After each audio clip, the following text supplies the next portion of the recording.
On le met ici. On a commencé à parler de l'album que j'ai écouté donc hier. J'ai vu Samir Rosa, donc hier je l'ai écouté. Il y a une chanson que j'adore. Alors je vais commencer par ce que j'aime, le split. Voilà. C'est, alors outre la première, sans vous que j'avais déjà découverte avec le single il y a 15 jours, c'est On ne se verra plus. Oui, oui, je crois que c'est le second single. Ah ouais, franchement, pas d'hésitation à avoir. J'aimerais donc que vous nous parliez de ce disque. Il est assez grave. J'ai trouvé, il y a des beaux textes un peu romantiques, un peu nostalgiques, un peu déçus. C'est parce que c'est la vie qui a avancé votre parcours qui a été. Oh, mais je le trouve moins grave que mes albums précédents. Au contraire, je le trouve plus léger si on doit comparer cet album, son contenu par rapport. Bonjour. Vous allez bien? Je vais bien thé au lait avec un grand. C'est vous qui faites ici? Avec un grand pot de lait chaud. Merci. Quand on devait comparer un album que j'avais fait qui s'appelait Parfum d'enfer, qui était là très noir, ou même un album que j'avais fait avec Michel Mallory en 91, qui s'appelait Parole d'homme, il était beaucoup plus grave et beaucoup plus, je dirais, désenchanté, ordinaire que celui-ci. Au contraire, je le trouve justement équilibré dans les sentiments. Il y a beaucoup de nostalgie avec notamment le titre Les Grandes Espérances. C'est une histoire vraie? Oui, Les Grandes Espérances, c'est... Steph, c'était un copain à vous Oui, oui, c'est de la nostalgie, mais pas de la nostalgie. Comme un bagage qu'on porte, comme on a en soi. Et c'est jamais très. Enfin, la nostalgie, moi, je la trouve pas triste. Au contraire, ça vous fait plaisir de repasser? Ouais, c'est toujours un petit coin de soleil qui en vous. Sur les souvenirs, on s'accommode comme on peut, mais moi, les souvenirs, pour moi, j'oublie ceux qui sont tristes. Et ça, donc, c'est des copains, des noms de copains à vous, vraiment, avec qui vous avez passé votre enfance. Oui. Ça fait le troisième album que vous faites depuis le début des années 90. On y a eu en 91, en 96, donc celui-là maintenant. Est-ce que le fait d'avoir gagné dans Roster Gagnant, vous pensez, laisse préfigurer les choses de façon plus évidente, plus facile? Ça a été un gros plus, Roster Gagnant? Oui, disons que ça peut pas nuire. Mais l'album était fait avant. L'album, il était quasiment bouclé avant, absolument. Je pense que c'est un plus, pour répondre à votre question. La première chanson, sans doute, qui est le single, c'est un cri d'amour à votre public, on peut l'interpréter comme ça? Oui, c'est un message. En vérité, c'est au-delà d'un cri, c'est, je dirais, un slogan. En vérité, je leur dis voilà où j'étais. Je n'étais pas très loin, mais entre pas très loin et être présent, il y a une marge qui est indéfinissable, ce qui sépare la lumière de l'ombre. Je sais pas, c'est très curieux. De l'ombre, vous avez souffert? Quand on fait ce métier, qu'on ne vit que qu'à travers ce métier, lorsque l'on, entre guillemets, subit l'absence ou le silence des médias, oui, on en souffre. On en souffre, c'est pas souffrance physique, c'est pas non plus une envie de mourir, par rapport à ce qui me concerne, mais au quotidien, des petites banderilles qui viennent les unes derrière les autres. Là, il n'est pas prévu quand même ça, parce qu'il y a beaucoup d'artistes qui tôt ou tard ont traversé le désert. Non, mais j'ai vécu sans la chanson avant de chanter. Ouais. J'ai vécu avec très bien. Et j'ai vécu bien sans faire des prime time. Mais disons qu'entre-temps, j'avais connu le zénith. Et que sans pour autant prendre de bonnes habitudes, on arrive à mettre la barre un peu plus haut et à vivre de son métier un peu différemment, à savoir avec des moyens, des concerts avec des décors, des semi-remorques. Après, ça se réduisait à un camion, des choses comme ça. Vous avez pourtant fait, vous l'avez souvent dit, beaucoup de galas pendant toute la période des années 90. Oui. Le public vous disait quoi? Par contre, il y avait toujours une sympathie vis-à-vis du public, vous étiez encouragé oui. par le public? Le public était toujours présent. C'est aux médias que vous en voulez quelque part? J'en veux pas, j'en veux à personne, moi. Qui vous dit que j'en veux? Pour les albums, de ne pas avoir peut-être diffusé sur les ondes? Non, c'est des concours de... Peut-être qu'ils n'étaient pas assez bons, peut-être que j'en sais rien. L'année d'honneur, vous regrettez? Non, je n'ai aucun regret non plus. Hein. Sinon, c'est invivable la vie. Vous auriez aimé faire d'autres émissions de télé ou non plus seulement c'est une aventure? Non, je trouve que cette expérience et ce temps d'un an m'a largement comblé et donné envie à la fois de ne plus en faire, forcément, mais d'en avoir une certaine nostalgie ou une certaine fierté de l'avoir fait. Vous avez souvent évoqué votre enfance malheureuse, le manque affectif profond. Est-ce qu'en fait, lorsqu'on trouve le succès comme vous, merci, on n'est pas comblé au-delà de toute espérance. Est-ce que vous avez toujours les blessures en vous ou quoi? Le fait Vous savez, d'avoir moi aussi, c'est gentil. La réparation affective, dans ce domaine, dans le domaine de l'abandon, ce que j'ai vécu, elle n'est pas réparable. Elle n'est pas quantifiable, elle n'est pas mesurable, elle n'est pas. Il n'y a que peut-être le temps qui fait que, mais encore, malgré le temps, la chirurgie esthétique de la vie n'a pas effacé les blessures. Donc, ça les a adoucis avec l'amour du public parce que Oui. c'est exceptionnel dans une vie d'avoir insulté comme ça arrive pas ça arrive à un nombre infime de gens. absolument. Et c'est peut-être cet ange gardien, qu'on appelle le hasard, mais qui est en fait un messager de Dieu qui voyage clandestinement, qui me l'a envoyé pour justement procéder à la réparation affective d'urgence. Mais c'est comme ça que j'ai ressenti d'ailleurs, assez curieusement. Bon, ce qui peut paraître un peu farfelu pour les gens. Moi, je crois beaucoup aux destinées, au hasard, aux signes, à des tas de choses, à la parapsychologie Surnaturel. surnaturelle, Vous avez des expériences en la matière? bien sûr. Et nous en raconter une? Vous le dire serait là aussi basculer dans un univers qui pourrait me faire passer pour un farfelu. Mais disons que j'ai souvent des visites, des voix qui viennent de mes parents. Pas comme Jeanne d'Arc, d'une manière différente. De proche. Dans les années 80, vous avez relaté la rencontre avec votre maman et depuis vous n'en avez plus parlé ou très peu. J'en ai plus parlé très peu parce qu'on me l'a pas demandé. Mais ma mère est toujours en vie de ce monde. Elle est dans un établissement spécialisé, ce soir. Je la vois assez régulièrement. Et elle continue à vivre la tête dans les étoiles. Dans les années 80 aussi, le public a su par magazine interposé la naissance de vos enfants. Pour avoir manqué de père, vous avez été quel genre de père? Parce que maintenant ils ont, je pense, si j'ai bien calculé, 16-17 ans. 19-17. 19-17, voilà. Donc, Jacques, bravo. J'étais, je crois, un père, un bon père. J'ai été assez présent, surtout pour l'une d'entre elles qui a vécu avec moi depuis, qui vit avec moi depuis l'âge de 8 ans. Pour l'autre, très attentive, mais elle vit chez sa maman. Mais ce week-end, nous sommes partis ensemble, par exemple.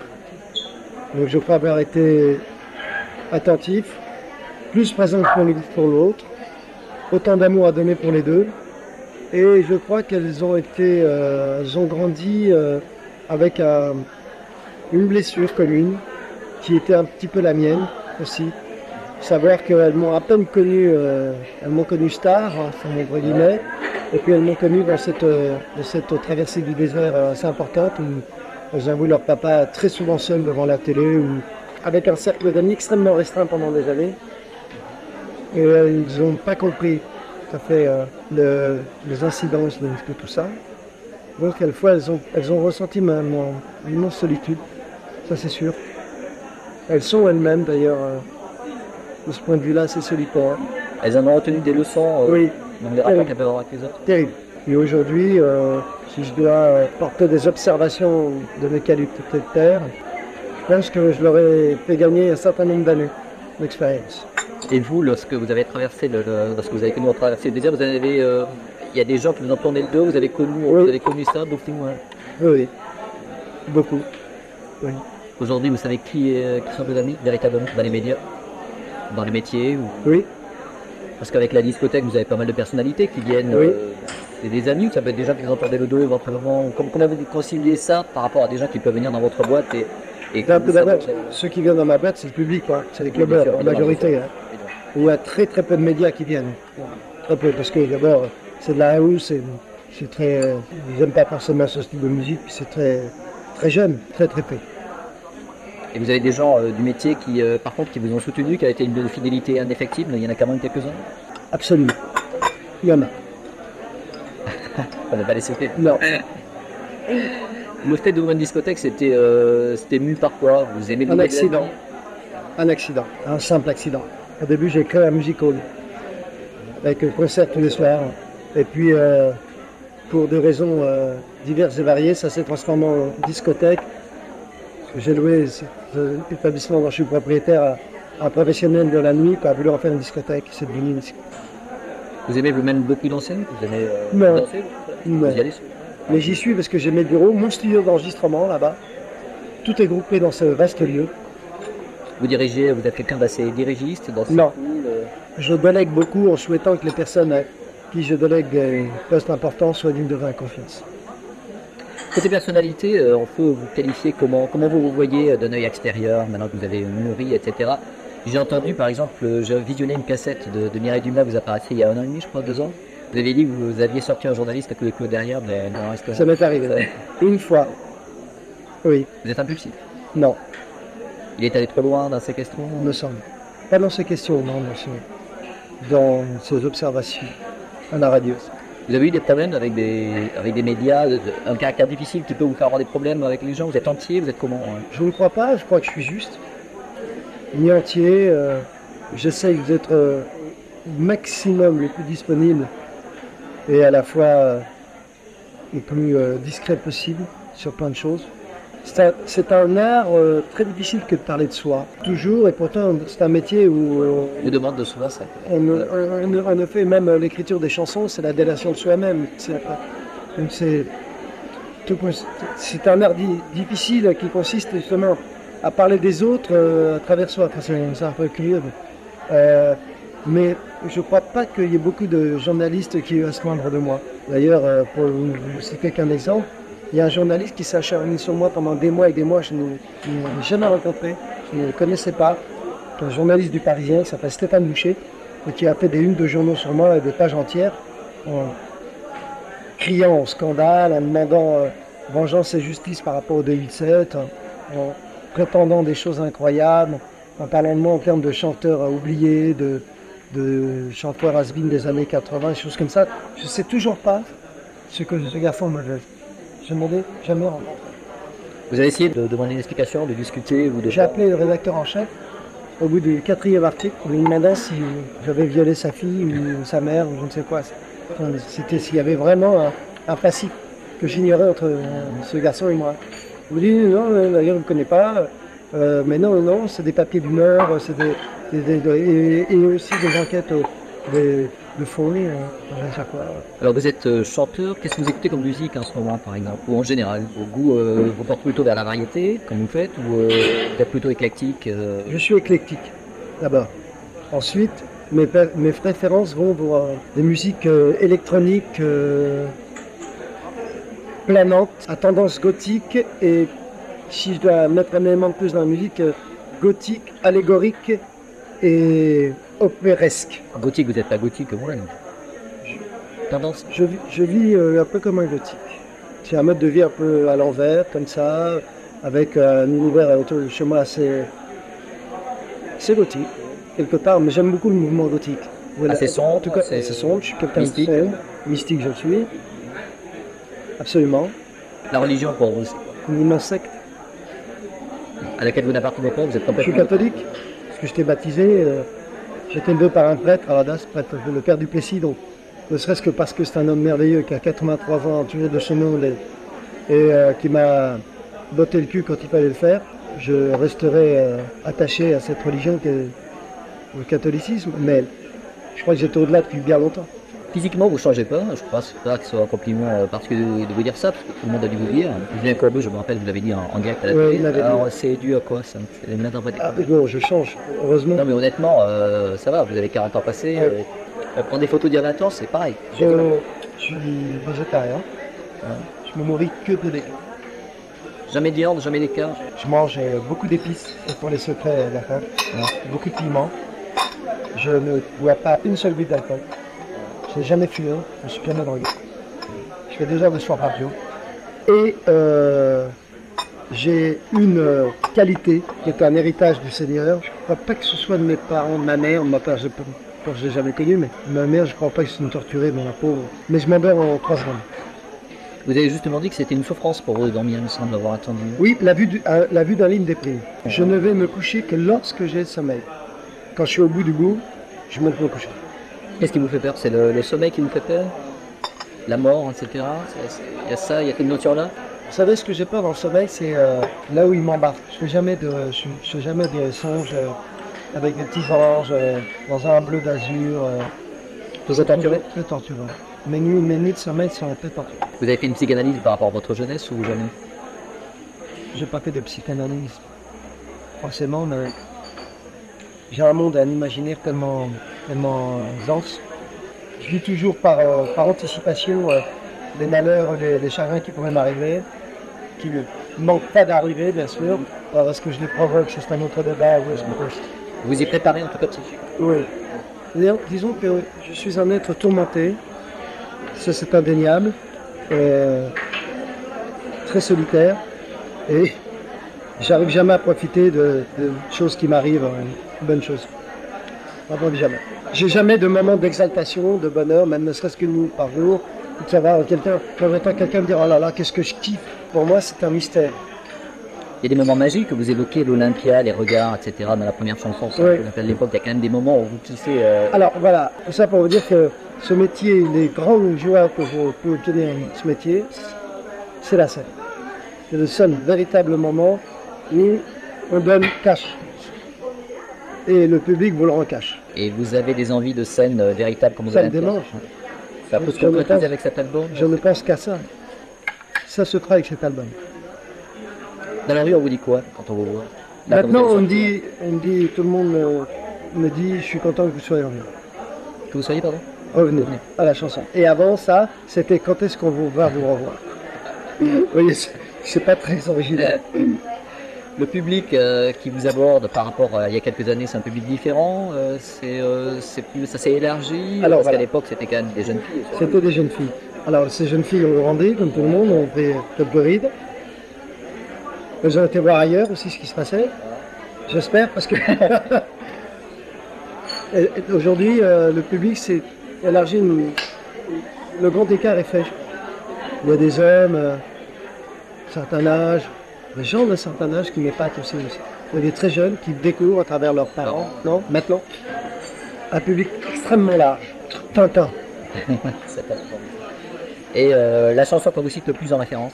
Ça se joue entre papa chanteur et femme. Mais j'irai plus papa chanteur. Il y a quelque chose qui a touché peut-être le public à travers ça, Je votre crois que- enfance, le ouais. père, etc. Je crois qu'une bonne chanson, c'est une chanson qui touche les gens. C'est pas forcément une chanson d'amour. En général, bon, c'est ce qui fonctionne le plus parce que bon, c'est finalement la chose la plus difficile à vivre, l'amour. Mais cette chanson a touché les gens parce qu'elle correspondait exactement au moment où je l'ai proposée au public à ce que j'étais. J'étais totalement en phase avec moi-même. Et peut-être que le succès, le démarrage fulgurant de cette chanson, c'est que l'image que je donne promotion, par exemple, est parfaitement homogène avec l'idée que les gens se font de mon retour. Et si je devais rajouter quelque chose en ce qui concerne cette chanson, c'est une des rares chansons De l'écrit. Barbara l'a faite avec ma plus belle histoire d'amour, c'est oui, quelque part. Parce qu'en vérité, c'était pas une chanson qui était dédiée à son public, hein, mais les gens l'ont reçue comme ça. Or, celle-ci, elle est au public, à l'absence, une espèce de malentendu qu'elle est. Vous l'avez écrite, ça, je crois? J'ai écrit. D'accord. Ça vous a pris. J'ai pas vu les titres parce que j'avais que la maquette. Ça vous a pris longtemps pour l'écrire? C'est venu naturellement ou les mots sont venus Ça me prend 5 minutes. Et les autres, parce que si vous avez écrit les autres, vous avez tout écrit, hein, Bon, ça bon. vous reviendra évidemment. Mais... On ne se reverra plus, c'est Didier Barbelivien qui me l'a écrite et composée. D'accord. Héros de la classe ouvrière également. Ok. Tu me perdras Venise également, Didier. Tu m'aimeras, je l'ai écrite. Je t'oublie, non, c'est l'auteur avec qui j'avais écrit Papa Chanteur qui me l'a écrite. Tes 17 ans, c'est Barbelivien. Dans mon ange, c'est mon réalisateur qui me l'a écrite. D'accord. Paroles et musique. Et j'ai trouvé qu'il n'y avait absolument rien à modifier. Des grandes espérances, c'est Sid Bon et moi. Tard dans la nuit, je l'ai faite avec un merveilleux compositeur qui est le compositeur de son qui s'appelle André Maruani. Maruani, et non Marouani. Un jour viendra, c'est mon ami Michel Mallory et David Hallyday. Et puis les autres, je les connais. Ouais. Pourquoi avoir mis un écho au niveau des arrangements, dans les grandes espérances, comme une sorte d'écho au niveau de la voix? La voix est un petit écho. C'est le mixage peut-être? C'est le mixage. Ah, d'accord. C'est la seule que j'ai pas eu le temps de remixer. Et sur l'album, elle va sortir Vous l'aimez bien celle-là? Oui, j'aime bien. Moi je trouve que si c'est une chanson forte, et si un jour elle doit sortir en single, elle sera remixée. D'accord. On est un journal axé sur l'amour, donc vous aviez parlé tout à l'heure de la difficulté de trouver l'amour. Quel est votre style de femme favorite? J'aime la femme-femme ou la femme-enfant. Soit elle est femme-femme, elle est extrêmement sophistiquée. Diva des années 50? Diva soignée jusqu'au bout des ongles, très sophistiquée. Et là, elle retient tout à fait mon attention. Ou soit la femme-enfant qui est nature, sans maquillage, qui est l'extrême, qui peut t'habiller en poulbeau, un petit garçon manqué, mais avec ce côté de cette fraîcheur et cette spontanéité qui me touche aussi beaucoup. Dans les années 80, on a aussi beaucoup parlé de votre compagne de l'époque, Aurélie. Puis après, Oui, la mère de mes enfants. Voilà. Puis après, on n'a plus parlé de personne. Vous êtes célibataire? Non, je suis pas célibataire, je vis avec une jeune fille, au moins de 4 ans, qui s'appelle Vanessa, qui est une femme-enfant. Justement, quand vous chantez dès 17 ans, vous concevez effectivement qu'on puisse être déchiré par la jeunesse. Oui. Vous ne le verriez pas avec une fille qui est 20 ans de plus que vous, par exemple? Je me suis pas posé la question. Il se trouve que j'ai toujours vécu des histoires et je suis toujours sorti, à part la mère de mes enfants, avec des filles beaucoup plus jeunes que moi. Mais sans le calculer, sans le provoquer, c'est comme ça. Peut-être que je les attire aussi. Peut-être que ces filles fleurs, à travers moi, voient quelque chose de plus solide. Je sais pas. Je vois déjà dans le cadre du 2-8-7, quand j'y vais, quand il m'arrive de faire un tour d'une heure ou deux, comme ça, j'ai tout de suite à ma table plusieurs filles qui viennent avec des copains, mais elles sont très jeunes. Et même quand elles me courtisent, j'ai presque envie de leur dire, mais t'es beaucoup trop jeune. C'est le côté quand même d'être jeune, motard, etc. Encore, c'est quelque chose qui peut attirer des Je sais pas, moi je pense que les femmes ont en elles des antennes où on voit des informations dans ce champ magnétique qui arrivent à capter des choses chez un homme qu'on ignore nous-mêmes. Je sais pas, une espèce de part d'enfant peut-être qui m'a jamais quitté en moi, d'adolescent quelque part, qui est peut-être toujours là parce que il y a un rattrapage qui se fait avec le temps, je sais rien. Vos filles commentent, vous recevez PV, elles s'en mêlent, elles vous parlent, elles font des observations. Beaucoup sur mes chansons, ouais. Notamment sur cet album, parce que j'ai enregistré dans mon studio au 2007, donc elles y étaient beaucoup, durant la période d'été avant l'été. Ouais. Donc elles ont écouté, réécouté un ensemble de chansons, parce que j'en enregistrais des dizaines et des dizaines. Alors elles me souvent de leur goût, de leur sondage auprès de leurs copines, les emmener, qu'elles manquaient pas d'amener. Ouais. Ainsi qu'un certain nombre de copines de mes filles sont reparties avec des maquettes de mes chansons gravées comme ça, sur travers. Non, parce qu'on les déposait quand même. À sa scène, certains nombres ont des collecteurs aujourd'hui qui se baladent. Avec des voix témoins. Et la préférée, c'était quoi sur l'album? Eh bien, Sans vous a été un truc incroyable pour ces gamins. Ouais. J'aurais jamais pu imaginer que des mômes puissent aimer cette chanson. Je crois qu'ils ont été touchés par le texte. Et maintenant, on découvre la mélodie. Il y a une de mes filles qui fait tourner un boucle, on ne se reverra plus. Je comprends tout à fait. Oui. Un des grands amis que vous avez dans ce métier que vous avez lancé, c'est votre mentor original, Gérard Fédron. Oui. Est-ce que ça n'a pas été difficile de continuer sans lui ensuite? Ça a été quasiment impossible, même. Impossible parce qu'il avait les clés de plein de choses. Il avait d'abord le contrat avec la maison de disques. Vous savez, quand il est décédé, le contrat est tombé par son départ. Ah bon? Il est parti en 95, Gérard, et mon dernier album j'ai fait en 93, chez Universal, justement, Enfant d'enfer. À la suite de quoi, je n'avais plus de base, vraiment. J'ai divorcé la même année, donc ça a été pour moi une période assez difficile. Et curieusement, j'ai travaillé beaucoup plus que les autres années en concert. J'ai fait jusqu'à 100 concerts par an. C'est un exutoire. De 93 à 99 ans. Est-ce que c'était pas le père que vous n'avez jamais eu, justement? Est-ce que c'était pas... Gérard, c'était... Ouais, c'était... très important pour le titre que Louis Bianco qui m'a élevé, je suis sorti de la DAS, qui était lui le père que je n'avais pas eu. Louis Bianco. Gérard c'était autre chose, c'était plutôt le grand frère. Et vous aviez parlé chez Mireille Dumas justement d'une anecdote, il avait essayé, je ne sais pas si c'est lui ou la personne dont vous parliez, qui avait essayé de vous dire dans la vie il faut d'abord progresser doucement, avoir un CAP, etc. Et oui. Il était même déçu après une édition. Oui, c'est assez terrible. Oui, c'est vrai, il m'avait fait faire rue de la Roquette un costume 3 pièces. Ouais. C'était marron, je me souviens toute ma vie. Et je me suis dit, je l'appelais Loulou. J'ai dit Loulou, mais je peux pas aller à une édition habillée comme ça. Mais je roulais déjà en Harley, enfin tout ça. J'étais en cuir. Elle me dit, si faut être bien habillé, crois-moi, un chef d'entreprise comme un directeur artistique, comme nous, on veut croire en notre... que ce soit notre ingénieur, notre ouvrier, on veut... Non, non, non, non. Il me disait toujours, un ingénieur peut faire le balayeur, un balayeur ne pourra jamais faire l'ingénieur. Alors, voilà, tu dois être ingénieur et pas balayeur. Alors, il m'a déguisé vraiment en costume 3 pièces pour cette audition. Dans la salle d'attente, je suis mort de honte, je voyais les jeunes qui étaient vraiment bon, en jean et tout ça. Et puis finalement, cette audition a foiré parce que j'avais le trac, parce que la chanson, c'était une chanson italienne qui s'appelait Consonetta, dont la mélodie restait imprimée à vie. Consonetta, consonetta, amaribai, consonetta. Bon, et bien évidemment, ça n'a pas marché, j'ai pas été retenu, peut-être heureusement. Je l'ai dit, c'était une chanson qui était qui a été dans une opérette, qui a bien marché 3 ans plus tard. Peut-être j'aurais pu faire chanteur d'opéra aussi. Et lui était plus déçu que vous encore. Oui, il était catastrophique. Alors que moi, je pensais qu'il croyait, et il disait souvent, je ne crois pas en ce métier. Tu ne peux pas faire ce métier, il n'y a qu'un seul génie, qu'un seul... Non, c'est pas possible. Tu ne pourras pas. Vous avez été fier de lui prouver le contraire? Ah oui, j'étais très fier, non seulement de prouver, mais qu'il assiste au contraire. Il est venu à l'Olympia, il est parti peu de temps après, mais il était là, au premier rang. Parfum d'enfer, le livre, je parle, parce que vous avez écrit un livre aussi. Il était très noir. Vous n'avez pas été déçu de l'accueil vous espériez un autre accueil au niveau des bouquins? C'était votre premier bouquin, il n'y avait pas d'a priori à avoir. Vous avez été victime des a priori sur votre roman. Maintenant que j'analyse le contenu, la substance de ce livre, de cet album, qui m'ont quand même donné plus d'1 an et demi de travail, je peux comprendre qu'à la période où je l'ai sorti, c'était en 93, une période très dure, où les gens ne se sont pas forcément précipités sur ce livret qui était très noir, obscur.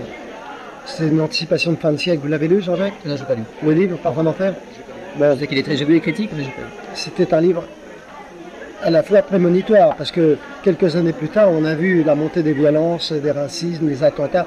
Tout ce que j'ai écrit, finalement, une grande partie est arrivée. J'étais inspiré pour écrire ce livre en pleine nuit. Pareil, je suis réveillé et je me suis dit, c'est terrible. J'ai une vision catastrophique des prochaines années. J'ai campé un personnage, un profil qui me ressemblait assez. Et je lui ai fait vivre une aventure d'anticipation de fin de siècle assez extraordinaire. Voilà. Mais le livret musical que j'ai écrit avec Jean-Paul Réau, aujourd'hui je ne le renie absolument pas. Il est fabuleux, mais il est glacial. Il est austère, il est complètement décalé avec l'image. Il est martial, complètement décalé. Absolument. Et ça a peut-être contribué un peu plus à brouiller les pistes. Ouais. Mais quand je réécoute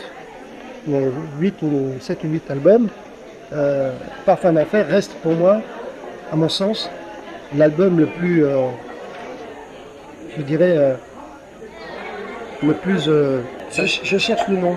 Ben ça, on peut pas dire sincère, mais qu'il soit vraiment sorti. Non, pas ça. Sans concession, le plus puriste qui soit. D'abord, c'était un concept, hein. Un album concept. Et un album où vraiment j'ai mis, comme on dit, ce couille sur la table. Et puis là, j'ai vraiment...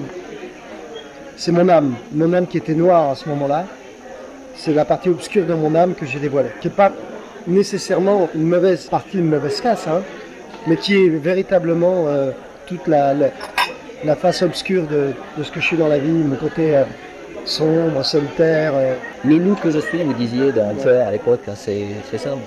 Bah, de toute façon, il est certain que j'ai jamais été dans la meute. Et je défie qui que ce soit qui pourrait vous dire un jour, je fais partie de la bande de la haie, j'ai vu faire ci. Je n'ai absolument pas de bande et je me dépasse pas en meute et je fais très attention aux gens que je vois.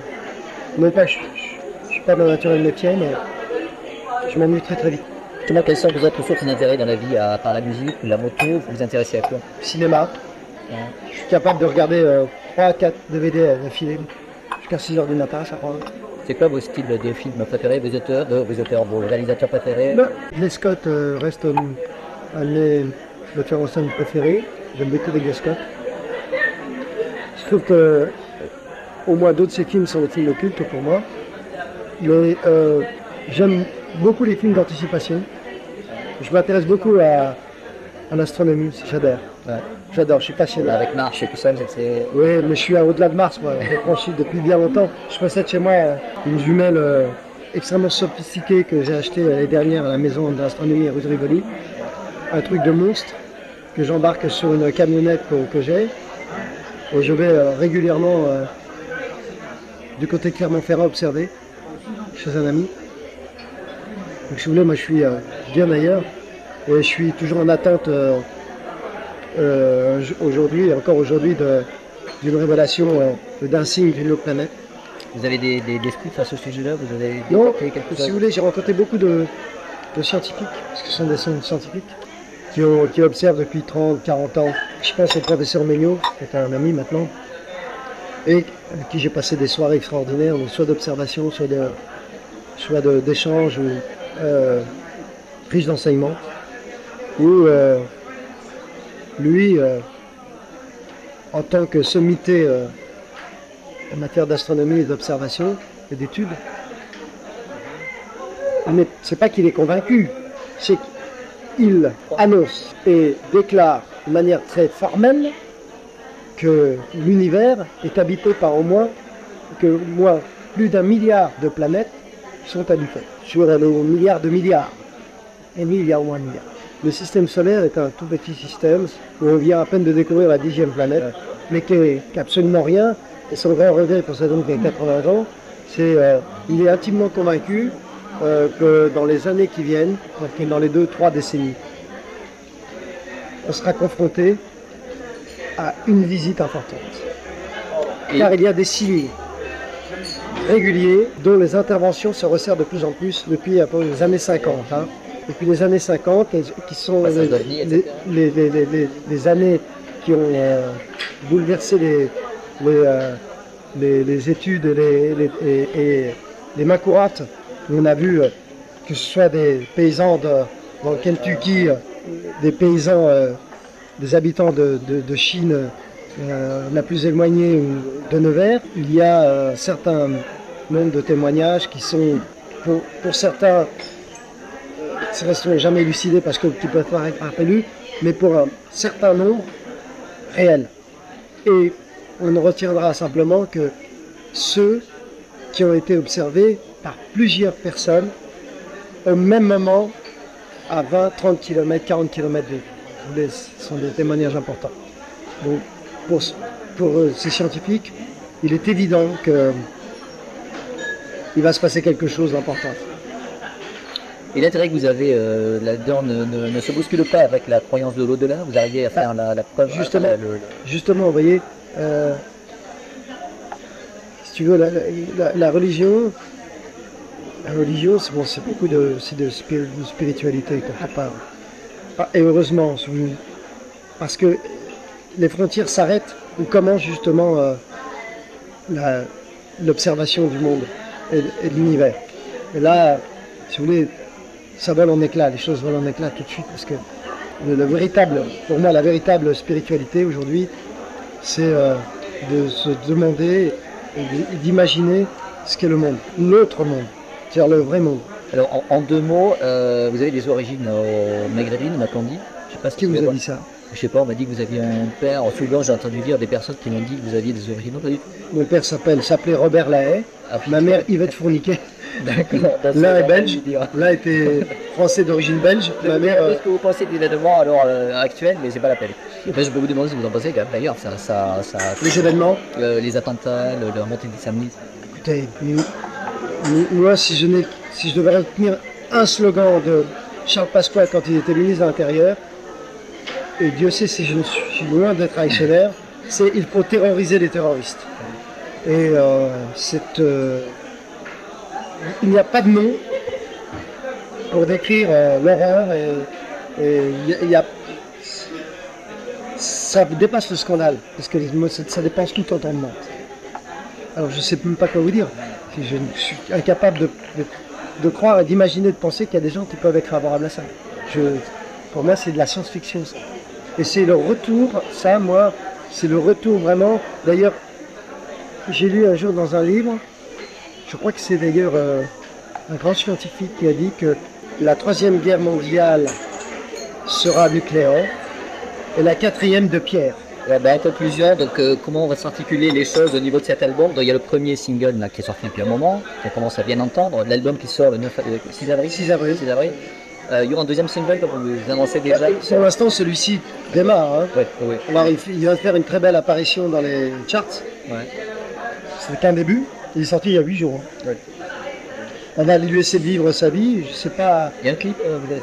Oui, on a un clip qui est programmé. Je sais pas. Je connais pas sa vie, mais si vous voulez, quand je le vois là, ben, il est dans une bonne famille, dans un bon coup de l'air. Allô? Oui, non, je suis pas au tennis encore, je suis à place Clichy au Monterrey. Pardon. On disait qu'il allait y avoir un clip. Oui, un clip. Pas un clip, assez vite fait. Vous avez l'idée du scénario? Si vous voulez, moi je vais vous dire un truc, je vais faire un truc sur un fond bleu. Mon idée c'est de faire des images d'archives. Ok, on fait petite fiche signalétique toujours en disant les nombres, c'est D'accord. votre vrai nom évidemment. Oui, c'est mon vrai nom. Prénom aussi, Oui. date de naissance, vous acceptez? Oui, 23 12 58. À quel endroit? 10e. D'accord. Situation de famille, on en a parlé. Le prénom de votre compagne, c'est? Vanessa. D'accord. Ensuite, le prénom de vos enfants, c'est Margot AUX, Gloria. Et Gloria. Ah, d'accord. Et mon album s'appelle Gloria. Voilà. Il n'y a pas une jalousie là, qui risque de se créer entre Non, parce que Margot a eu son papa chanteur, Ah, c'est vrai, oui. D'accord. Elles ont quel âge? 17, 19? 17 et 19. D'accord. Gloria a 17 ans. C'est Olivier Signon. Je vous donne le stylo parce que c'est un style spécial. Merci. Un pour moi, pour le CD. Ansel, c'est un joli nom. Hein. Ouais, c'est espagnol, d'origine espagnole. Alors on me dit que mon père était de souche belge. Français, mais de souche belge. Et pour le souvenir, on peut prendre une photo ensemble? Bien sûr, avec grand plaisir. Alors tous les deux. Ouais, voilà, je vais prendre une. T'as pas le droit à l'erreur. Hein. La dernière, c'est bon. La dernière.